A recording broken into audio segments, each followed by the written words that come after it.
de Renault, alors que English Gardner est en train de nous faire elle est méchante, elle est méchante. Oh là, oui, elle est méchante.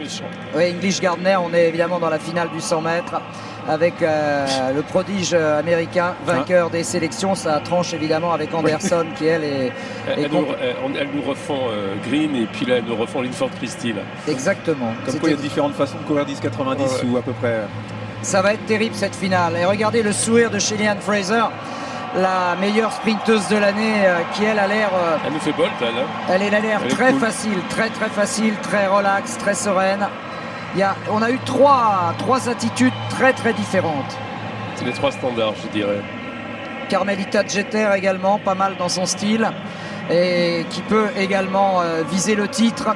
10,64, la deuxième femme la plus rapide de l'histoire, après la défunte Florence Griffith-Joyner. Ou alors choisissez le sourire de Muriel Aouré, qui représente la Côte d'Ivoire, qui s'entraîne aux États-Unis et qui a la possibilité d'offrir à ce pays d'Afrique de l'Ouest un énorme bonheur, tout comme Okak Baré a la possibilité d'offrir au Nigeria également la consécration. Elle a déjà une médaille d'argent au compteur. C'était au saut en longueur. Elle a débuté le sprint en 2009, Okak Baré. Karen Stewart, la deuxième jamaïcaine, la spécialiste du clin d'œil.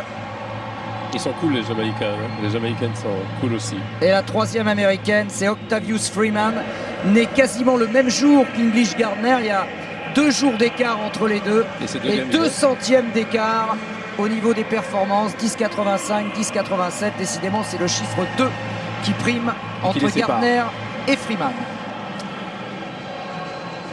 En principe, Shelly Ann Fraser devrait avoir un tout petit quelque chose devant, mais c'est tellement ténu que c'est très serré. Ça n'a rien à voir avec la finale des garçons où Usain Bolt semblait nettement devant.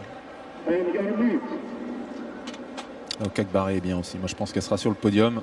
13h Okak Baré sur le podium. Dans quel ordre je sais pas. Avec Jeter et Fraser. Mais voilà, après. Et attention à English Gardner, même si elle a manqué un peu de gaz sur la fin tout à l'heure. Et Muriel Aouré. Ouais, qui a bien couru aussi.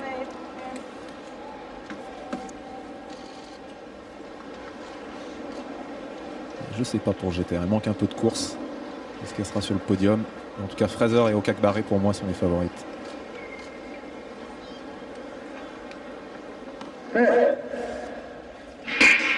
Elle est bien partie, Shelly Ann Fraser. Elle est déjà en tête. Et je pense que personne ne va la revoir. Shelly Ann Fraser, comme Usain Bolt. Regardez, tout le monde derrière. Et deuxième place pour Muriel Aouré. 10,72, ouais, exceptionnel. Ouais. Et la Côte d'Ivoire, médaille d'argent. Muriel Aouré. Ce sera pas le Nigeria, ce sera la Côte d'Ivoire. Okak Baré a raté complètement sa course, mais Muriel Aouré est au rendez-vous. On l'avait vu en demi. Et quelle course de Shelly Ann Fraser. C'était vraiment du Usain Bolt. 2 centièmes de son record de ces 10,70. Une régularité dans les grands rendez-vous. Et surtout, elle était tellement relax. Et regardez le bonheur de Muriel. Et je pense à tous mes amis ivoiriens. Je crois Didier Drogba parlait bien sûr du sport comme possibilité d'unifier un pays qui était extrêmement torturé, extrêmement divisé. Je pense que ce que vient de réussir Muriel aujourd'hui est du même tonneau, du même acabit. Et je suis sûr que tous les Ivoiriens ce soir sont très fiers de Muriel Aouré. Médaille d'argent, médaille d'or pour Shelly Ann Fraser et médaille de bronze pour Carmelita Jeter. Vous voyez que quand même les États-Unis sont présents, mais sur la plus petite marche du podium. Et Muriel, qui a vécu en France et qui aurait pu être française, elle vivait en Normandie. C'est vrai. Elle sort très bien Muriel Aouré, et Okak Baré elle se redresse trop tôt. Donc là c'est fini.